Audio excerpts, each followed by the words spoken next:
नमस्कार साथियों, हमारा नाम अंकित वर्मा। आप देख रहे हो अंकित वर्मा यूट्यूब चैनल। आज हम देखेंगे अंकित अवस्थी जी की वीडियो।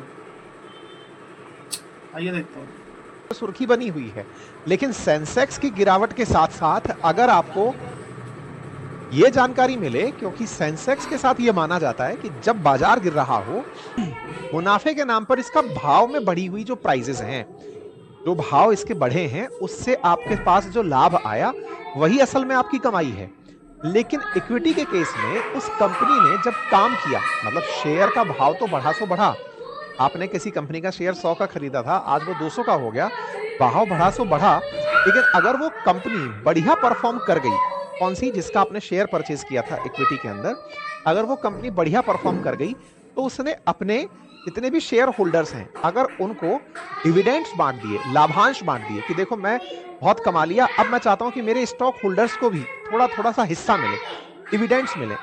तो जो ये डिविडेंड्स बांटने वाली कला है, ये इक्विटी मार्केट में होती है। इसलिए एक बड़ा कंपैरिजन रहता है कि इक्विटी और कमोडिटी मार्केट में क्या बड़ा डिफरेंस है। तो पहला, जब बात होती है इक्विटी मार्केट में, तब कंपनी के अंदर ओनरशिप की तरफ बढ़ते हैं, यहां पर आप सामान के मालिक की तरह से बढ़ते हैं। मार्केट के डायनामिक्स और वॉलेटिलिटी की बात करें तो ऑब्वियस ही बात है कि बहुत सारी चीजों से स्टॉक मार्केट प्रभावित होता है, लेकिन जो कमोडिटी मार्केट है वो सप्लाई चेन से प्रभावित होता है, डिमांड और सप्लाई से।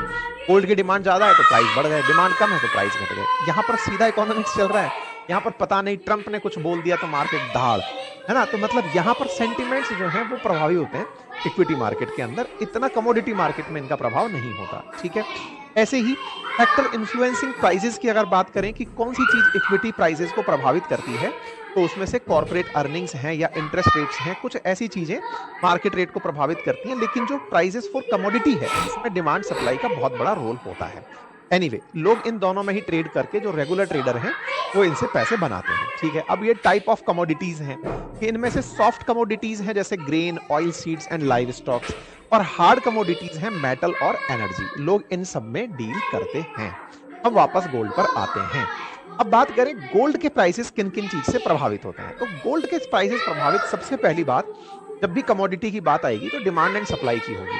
लेकिन बड़ा सवाल यह है सर, डिमांड एंड सप्लाई से प्राइसेस बढ़ते हैं घटते हैं समझ में आता है, अचानक घटते हैं अचानक बढ़ते हैं ये समझ नहीं आता है।